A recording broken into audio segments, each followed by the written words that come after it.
우리 그 모든 동물의 세계에도요, 법칙이 있어요. 지도자의 법칙이 있습니다. 꼭 지도자가 있습니다. 동물의 세계도, 사람의 세계도 마찬가지고요. 며칠 전에 그 TV를 봤는데, 벌이 수백 마리가 땅에 안 보일 정도 벌이 막 있어요. 근데 어느 순간에 보니까 벌이 아주 일사불란하게 질서를 지어서 자기 그 새로 지은 벌집으로 다 들어가더라고. 그래서 이제 어떻게 된 거냐, 어떻게 통제가 가능하냐 그랬더니 이 사람의 힘으로는 불가능하고 그 왕벌을 잡아서 여왕벌을 잡아가지고 집에다 딱 가둬놓으니까 모든 벌들이 그 여왕벌을 따라서 다 질서 있게 들어가서 제 일을 감당하게 된다. 네, 그런 걸 봤어요. 그런 것처럼 이 동물의 세계나 그런 세계에도 대장이 있어요. 대장. 그래서 그 대장에서 움직인다. 사람의 세계는 두말할 것도 없죠. 그래서 지도자가 그렇게 중요해요. 좋은 지도자, 나쁜 지도자, 믿음의 지도자, 불신의 지도자, 선한 지도자, 악한 지도자가 있는데, 여러분 어디 가든지 선한 지도자, 믿음의 지도자가 되기를 주님의 축원합니다. 이런 얘기를 하니까 어떤 분은 그래요. 나는 지도자 아니야. 아니, 우리는 태어날 때부터 사회 공동체 속에 살기 때문에 가정에서는 또 내가 지도자고, 형님은 또 내가 지도자가 되는 거고, 학교에서, 직장에서, 어디 가서든지 나는 또 회원이 될 수도 있지만 또 지도자의 삶을 살아간다고요. 그래서 여러분, 믿음의 지도자 다 되어지기를 주님의 축원합니다. 오늘은 이 성경에 한 지도자를 보면서 그 묵상을 하면서 은혜를 나누고자 합니다. 오늘 그 본문의 말씀은 요시야 왕, 요시야 왕. 이 요시야 왕이 믿음의 지도자인데 성경에서는 최고의 지도자, 또 종교 개혁을 완벽하게 해는 하나님을 가장 기쁘게 해드렸던 지도자라, 그렇게 성경은 기록을 하고 있어요.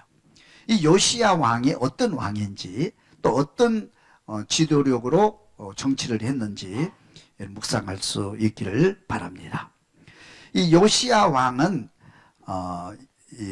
8세의 왕이 되었어요. 어린 나이의 왕이 돼가지고 이렇게 이제 하다가 왕이 된 지 18년째 되는 해 성경을 읽다가 완전히 그 새로운 개혁을 이루는데, 지금까지 개혁을 했던 어떤 왕들보다도 완벽하게 하나님을 가장 기쁘게 개혁을 했던, 종교개혁을 했던 그런 믿음의 지도자, 하나님 마음에 가장 합한 지도자, 그렇게 기록되어 있습니다. 그러면 이 요시야 왕이 어떤 왕이냐 하면, 우리 이제 손주로 거시려면 요시야의 아버지가 누구냐? 요시야 왕의 아버지가 아몬이라는 사람이에요. 그 요시야의 아버지 아몬은 어떤 왕이냐면 2년 정치하고 암살을 당해서 죽습니다. 자기 수하들에 의해서. 이 아몬이라는 왕의 아버지가 누구냐면 그 세상에서 제일 악한 지도자가 있어요. 유대의 왕 중에 가장 악한 지도자. 55년 동안 정치를 했던 지도자인데, 이 사람은 누구냐면 므낫세입니다. 55년 동안 정치를 했는데 성경에는 가장 악한 지도자로 등장을 합니다. 근데 이 므낫세 때 얼마나 악한 지도자가 있냐, 그 아버지가 누구냐 하면, 그 아버지가 그 유명한 종교개혁을 했던, 지난 생으로 묵상했던 지도자가 있어요. 왕이 있어요. 누굴까요? 히스기야 왕입니다. 히스기야 왕은 하나님 마음에 합한, 아수르를 의지하지 않고 정치나 사람을 의지하지 않고 오로지 하나님만 의지하고 하나님만 경외하며 살아야 되겠다, 그렇게 다짐을 하고 종교개혁을 했던, 또 하나님 마음에 합해서 15년의 생명을 연장시켜서 선한 일을 했던 왕이 히스기야 왕입니다. 근데 히스기야 왕이 죽고 나서 12살 된 어린 아들이 왕위 물려요. 그 사람이 므낫세입니다. 그럼 므낫세는 이제 아버지를 따라가야 되는데 아버지를 따르지 않고 아버지 반대 정책을 쓰게 됩니다. 앗수르를 의지하고 힘을 의지하고 하나님을 떠나게 돼요. 그리고 그 주변에 이제 그 정치하는 이제 그 정치 지도자들의 말에 현혹돼 가지고 나이가 어리니까 그래서 아버지 히스기야 왕의 반대 정책을 쓰게 되고 하나님을 떠나게 됩니다. 그래서 므낫세 왕은 55년 정치를 하면서 아버지가 헐었던 산당을 다시 재건하고 앗수르를 의지하면서 앗수르의 신들을 다 모셔옵니다. 그리고 제단을 쌓고 성전을 더럽히고 그렇게 해서 백성들의 원성을 쌓고 하나님께 버림받는, 그리고 이제 그때 당시에 가장 유명했던 세계적인 그리고 하나님의 일을 했던 선지자가 있었죠. 그 선지자가 누군지 아세요? 이사야입니다. 이사야. 아버지 히스기야는 이사야의 말을, 이사야의 예언을 가슴에 안고 이렇게 정치를 하고 이렇게 했는데 이제 그 아들 므낫세는 이사야의 말을 안 듣는 거예요. 이사야 이렇게 하면 안 됩니다. 말씀에 이렇게 하면 안 됩니다. 그렇게 예언을 해도 자꾸 귀찮은 거예요. 그게 듣기 싫은 거예요. 그래서 이제 탈무드에 보면 이제 구전에 보면은 므낫세가 이사야를 마음에 안 드니까 데려다가 톱으로 썰어서 죽였다. 그래서 순교를 당하게 되는. 그러니까 이 므낫세가 얼마나 악한 왕이었던 걸 알 수 있죠. 그래서 성경에는 므낫세가 세상에서 가장 악한 왕. 그래서 하나님께서 너무 마음이 아파가지고 이 나라를 멸망시키겠다 예언했던 그 예언의 시기가 뭐냐면 므낫세 왕 시절이에요. 그렇게 악한 왕이에요. 근데 그가 죽고 나서 이제 백성들이 야, 이제 하나님께로 돌아가자.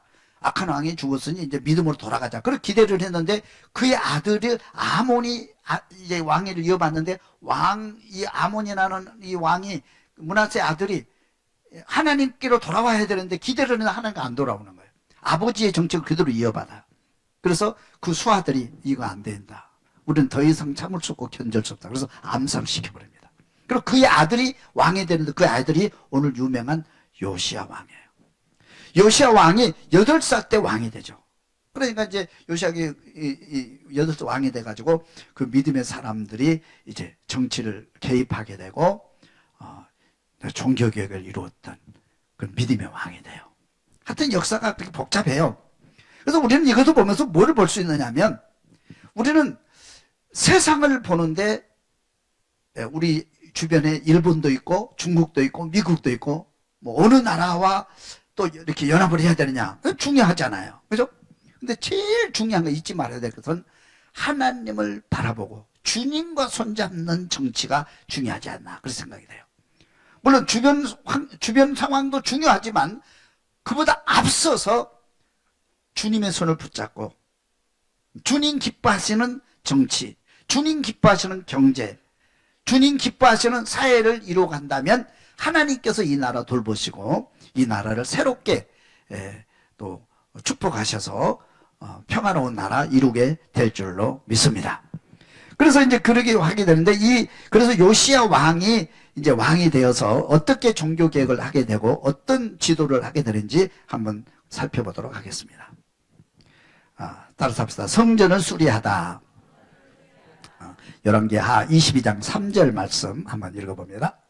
요시야 왕 18째 해에 왕이 여호와의 성전을 맡은 감독자의 손에 넘겨 그들이 여호와의 성전에 있는 작업자에게 주어 성전에 부서진 것을 수리하게 하되 곧 목수와 건축자와 미장이에게 주게 하고 또 제목과 다듬은 돌을 사서 그 성전을 수리하게 하라. 아멘. 요시야 왕이 8살의 왕에 대해서 이제 여기 보면 18년이 지난 해입니다. 18년. 지난 해인데, 이제, 믿음으로 내가 정치를 해야 되겠다. 그렇게 하면서 모든 사회를 하나님이 기뻐하는 사회 구조를 만들다가 뭘 만드냐면 성전을 수리하라. 성전을 수리하라. 성전을 수리해야 되겠다는 결심은 당시 성전이 더럽혀졌으니까 이게 청소하는 이 정도가 아니에요.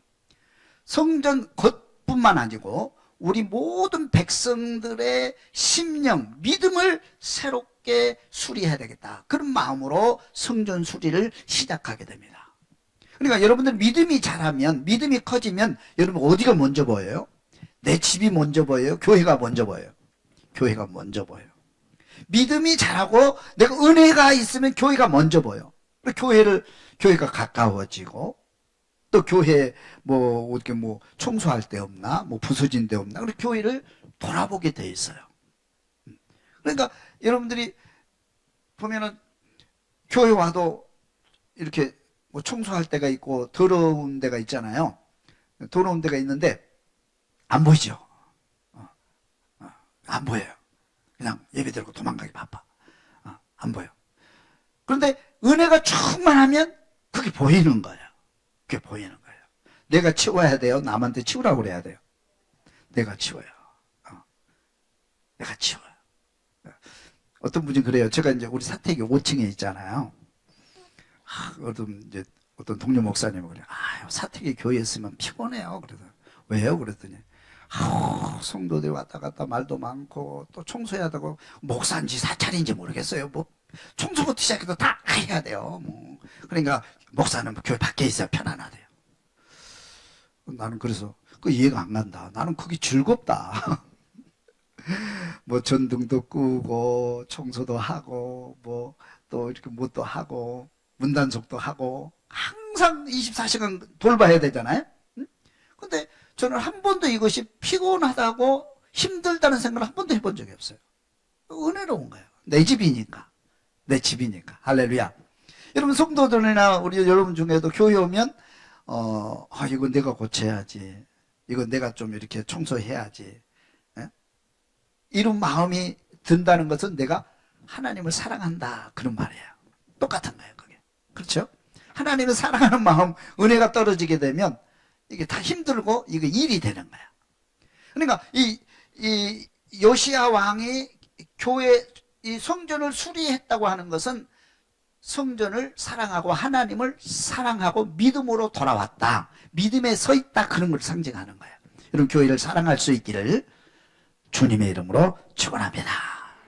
두 번째는 율법책을 발견하다. 나도 율법책을 발견하다.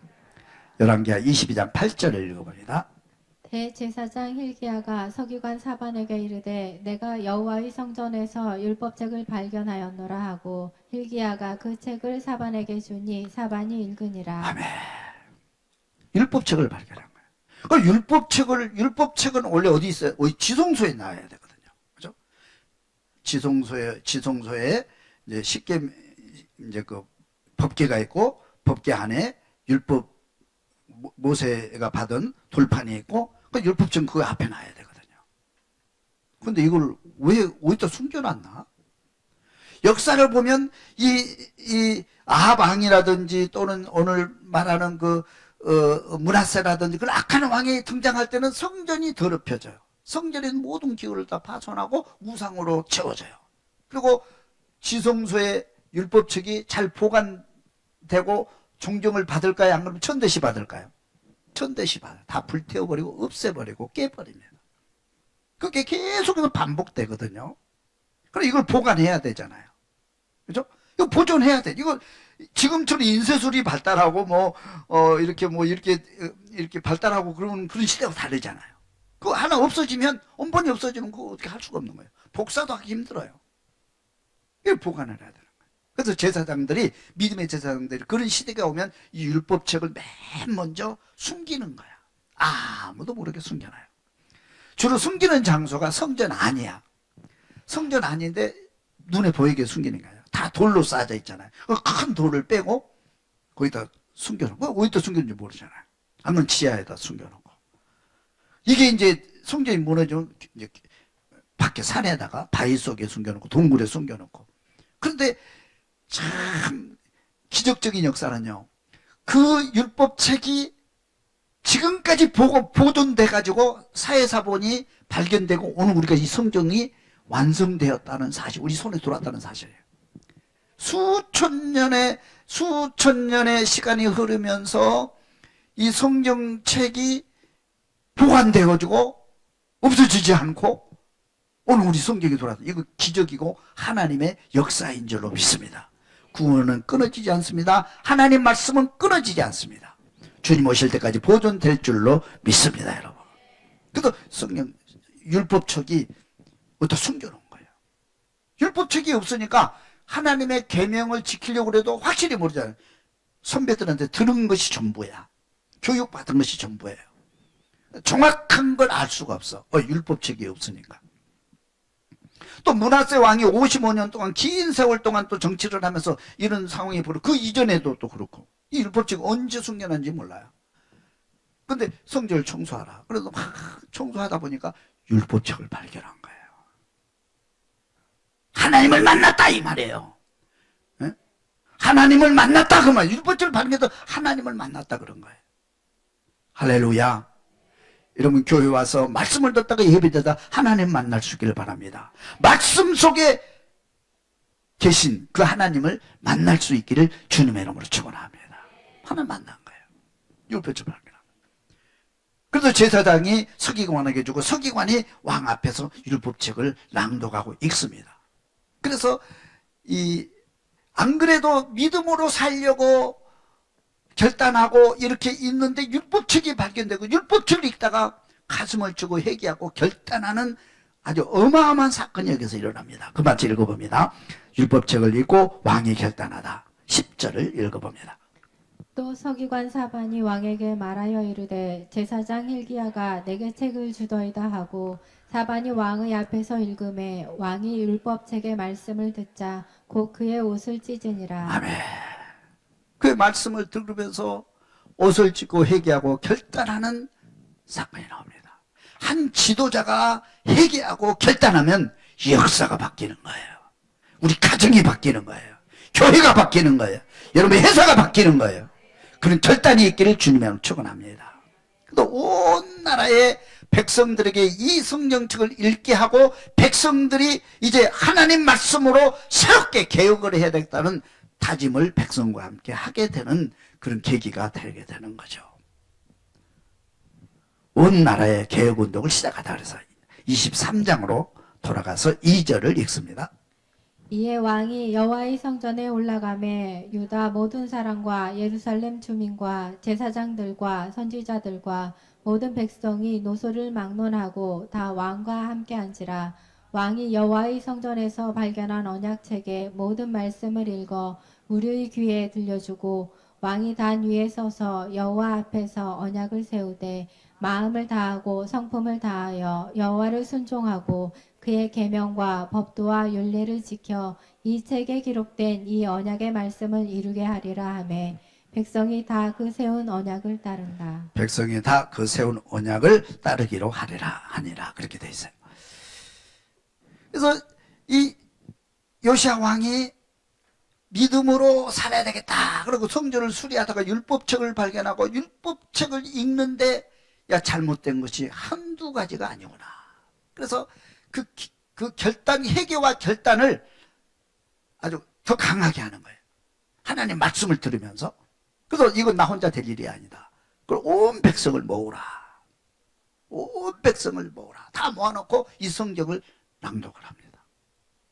그러면서 온 백성이 지도자를 비롯해서 온 백성이 가슴을 치고 회개하고 우리는 이 말씀으로 돌아간다. 개혁을 한다. 하나님 기쁨, 하나님 품 안으로 믿음 안으로 돌아간다. 하자 그런 거예요. 그러니까 백성들이 모두가 두 손을 두고 아멘하고 합시다 하는 거예요. 지금까지는 므낫세 왕에게 눌려있던 그 믿음의 사람들이 지도자가 새로운 지도자가 탄생해가지고 이제 개혁을 한다고 그런 것도 기분이 좋은데 그죠? 저 청소를 시작했잖아. 성전 종화를 시작했잖아요. 시작했는데 말씀을 발견하고 말씀의 근거가 되니까 말씀이 힘이 되니까 개혁을 힘있게 강하게 확실하게 추진하게 되고 또 이루게 된 줄로 믿습니다. 그런 개혁과 그런 발전이 있기를 주님의 이름으로 축원합니다. 혼자 하는 게 아니에요. 온 백성과 함께. 모든 개혁은 혼자 하는 게 아니에요. 중요한 건 지도자의 결단이 중요하고요. 함께 가는 게 중요해요. 하나님의 도우심이 중요해요. 할렐루야. 그래서 이 요시야 왕이 개혁을 하는데 거의 완벽한 개혁을 합니다. 하나님 보시기에 완벽한 개혁을 하게 돼요. 그 개혁의 내용을 좀 살펴보도록 하겠습니다. 첫째는 우상을 빻아서 무덤에 뿌리다. 4절을 읽습니다. 왕이 대제사장 hil기야와 모든 부제사장들과 문을 지킨 자들에게 명령하여 바알과 아세라와 하늘의 모든 별을 위하여 만든 모든 그릇을 여호와의 성전에서 내다가 불사르고 그것을 빻아 가루를 만들어 일반 백성의 무덤 위에 뿌리고. 아멘. 이 성전 안에요. 성전 안에 뭐가 있습니까? 바알과 아세라와 하늘의 모든 별들을 위하여 만든 그릇. 그것이 여호와의 성전에 좀 들어와 있는 거예요. 여호와의 성전에는 하나님을 섬기는 그런 기물들이 있어야 되잖아요. 그런 성물들이 있어야 되잖아요. 근데 이게 우상을 섬기는 성물들이 교회 안에, 성전 안에 지금 들어와 있는 거예요. 어디서 들어온 거예요? 아수르에서 들어온 겁니다. 아까 얘기한 대로 이 아버지 이제 할아버지 때 했던 므낫세 왕이 아수르와 친화 정책을 하면서 아수르에 있는 모든 신들을 가지고 와서 성전에 놓게 되는 거예요. 성전에 있으면 안 되잖아요. 여기다가 만약에 십자가가 있었는데 십자가 떼고 불상 만들어 놓고 그런 격이 되는 거죠. 이거는 있을 수 없다. 그러면서 그거를 다 모아다가 어떻게 했어요? 가루를 만들었어요. 가루를 만들었고 어디다가 뿌립니까 이거를? 무덤에다 뿌린 거예요. 공동묘 무덤에다 갖다 뿌렸어요. 무덤은 부정을 상징하잖아요. 죽음을 상징하잖아요. 근데 다시는 이거는 다 죽은 우상들의 가루다. 그러면서 다시는 우리가 죽은 것을 섬기면 안 된다. 죽은 신을 섬기면 안 된다. 그런 의미로 온 백성들과 함께 이걸 빻아가지고 빻는 것도 이거 대단한데 빻아가지고 가루를 만들어서 무덤에다 다 뿌린 거예요. 단호한 개혁이죠. 그러니까 우리가 무슨 개혁을 할 때 좀 단호한 면이 있어야 될 것 같아요. 그죠? 개혁을 할 때는. 내가 개인적으로도 개혁을 할 때 술 끊어야 되겠다 하면 완전히 도박을 끊어야 되겠다. 완전히 탁 끊어야 되거든요. 뭘 해야 되겠다. 게임을 끊어야 되겠다. 뭐, 여러분들이요. 내가 게으름을 끊어야 되겠다. 뭐, 이렇게 나쁜 버릇을 끊어야 되겠다 하면 단호한 결단이 있을 때 개혁이 확실해지는 것 같아요. 그런 단호함이 있기를 주님 축원합니다. 그런 단호함이 없으면 끊기 힘들어요. 오늘 결단하고 내일 다시 또 돌아오고. 끊기 힘들거든요. 완전히 빻아서 무덤 위에 가루를 만들어 뿌려버리는 거예요. 두 번째 개혁을 봅니다. 우상의 제단과 산당을 헐어버리다. 15절을 읽습니다. 이스라엘에게 범죄하게 한 느밧의 아들 여로보암이 베델에 세운 제단과 신당을 왕이 또한 헐고 또 그 산당을 불사르고 빻아 가루를 만들며 또 아세라 목상을 불사르니라. 전에 이스라엘 여러 왕이 사마리아 각 성읍에 지어서 여호와를 경노하게 한 산당을 요시아가 다 제거하되. 아멘. 그 다음에 이제 아버지 할아버지가 세워놨던 우상의 제단들 있잖아요. 제단들을 다 헐어서 다 헐은 거예요. 그 양이 안 차. 다 헐고 빻아서 뿌렸는데도 그래도 이게 뭔가 만족이 없는 거예요. 그럼 어디로 간 줄 아세요? 이 요시야 왕은 남쪽 왕이잖아요. 북쪽 이스라엘까지 올라갑니다. 북쪽은 지금 아수르의 속국이 돼 있어요. 나라가 망하고. 그죠? 그런데 거기까지 올라가는 거예요. 거기에 뿌리 깊은 우상이 있어요. 두 가지 우상. 먼저 아세요? 북쪽 이스라엘이 세워질 때 여로보암이 세웠던 우상 두 개가 있습니다. 성전에 갈 필요 없다. 이 예루살렘 성전에 올라가지 못하도록 하기 위해서 만드는 우상 제단이 두 개가 있어요. 베델과 단에 세웠던 제단이에요. 그것이 지금까지 보존되고 있는 거예요. 그리고 모든 사람들이 예루살렘 성전에 가지 않고 거기서 예배를 드리고 있어요. 거기까지 올라 그거를 다 부셔버린 거예요. 히스기야 왕은 우상의 상징이 놋뱀을 가루로 만들어 버렸잖아요.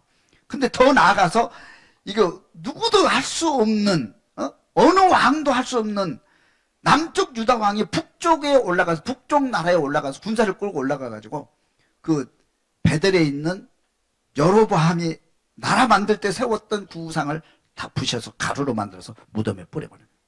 다시 말하면 이 요시야 왕은 종격을 하는데 대충 하지 않고 자기 남쪽 유다뿐만 아니고 북쪽까지 우상 제단을 다 헐어버리고 부셔서 가루 만들어서 무덤에 뿌리는 그런 단호한 결단을 하게 되었어요. 놀라지도 않네. 하나님도 놀라셨거든요. 이거는 할 수 없다. 누구도 할 수 없는 일이거든요. 감히 못합니다. 이거 아무도 할 수 없어요.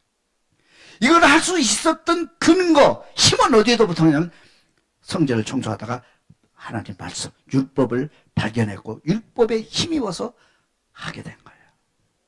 여러분, 하나님 말씀에 사로잡혀 있으면, 내가 말씀을 붙잡고 있으면 세상을 개혁할 수 있고, 나 자신을 개혁할 수 있고, 우리 가정을 개혁할 수 있고, 교회를 개혁할 수 있고, 이 더러워지고 썩어진 세상을 개혁할 수 있는 힘이 거기서부터 나오는 거예요.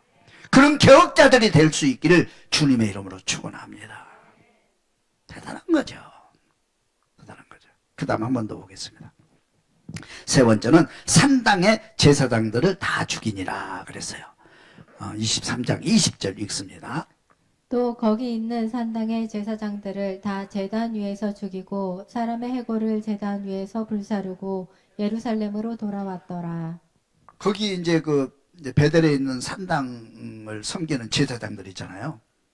그 사람들을 끌어다 그 제단 위에서 다 죽여버려요. 그죠? 그 산당의 제단을 섬기는 그 제사장도 다 죽여서 그 해골을 빻아가지고 무덤에다 뿌려버려요. 다 결단하고 그리고 예루살렘으로 돌아온 거예요. 그러니까 요시야 왕은 히스기야 왕도 종교개혁을 히스기야 왕도 그렇게 못했거든요. 미디마 왕이라도 그 정도까지는 못했어요. 근데 요시야 왕은 완벽한 개혁을 합니다. 그 힘은 어디로부터 나왔다고 해요? 하나님의 말씀으로부터 나온 거예요. 그러니까 우리가 말씀에 사로잡혀 있으면, 말씀을 붙잡고 있으면, 성령이 오시면 개혁이 시작되는 거예요. 나 자신이 개혁됩니다. 내 안에 있는 모든 부정한 것, 더러운 것, 우상 다 끊어버릴 수 있어요. 우리 가정도 개혁되고, 내 직장도 개혁되고, 내가 섬기는 교회도 개혁되고, 이 땅도 개혁되어지는 거예요.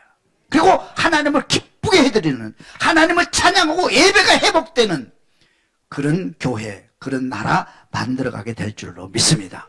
내가 그런 개혁자가 될 수 있길 바라고, 이 나라 지도자가 그런 개혁자로 설 수 있도록 기도할 수 있기를 주님의 이름으로 축원합니다.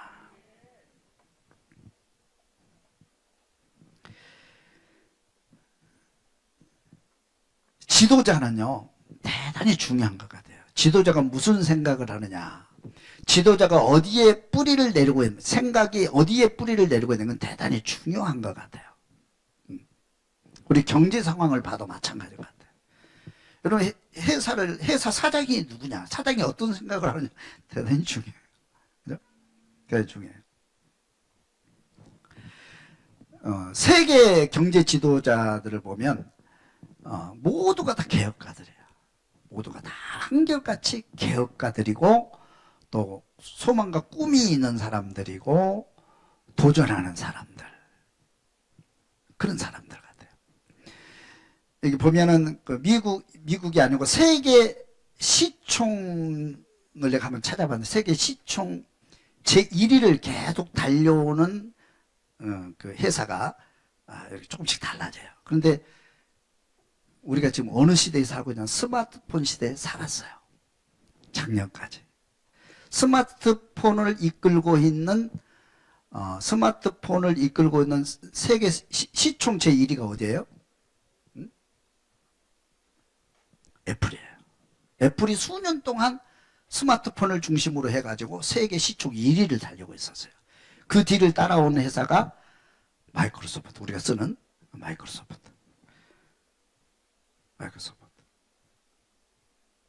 스마트폰이 세계를 지배하잖아요. 근데 지금은 이제 무슨 시대로 지금 접어들었다고 그래요? AI 시대로 접어들었다고 그래요. 스마트폰을 지나서 AI 시대로 지나가고 있습니다. 근데 이름도 없던 회사가 있어요. 한 조그만 회사, 이름도 없는 회사. 이 회사는 뭐를 만드는 회사냐면, 게임 CPU 있잖아요. 그래픽을 만드는 회사예요. 조그만 회사예요. 그래픽만. 그래픽을 만들어서, 그래픽이라고 하는 건 난 잘 모르지만, 그래픽은 이제 생명이 뭐냐면 많은 용량을 필요로 해요. 용량, 그죠?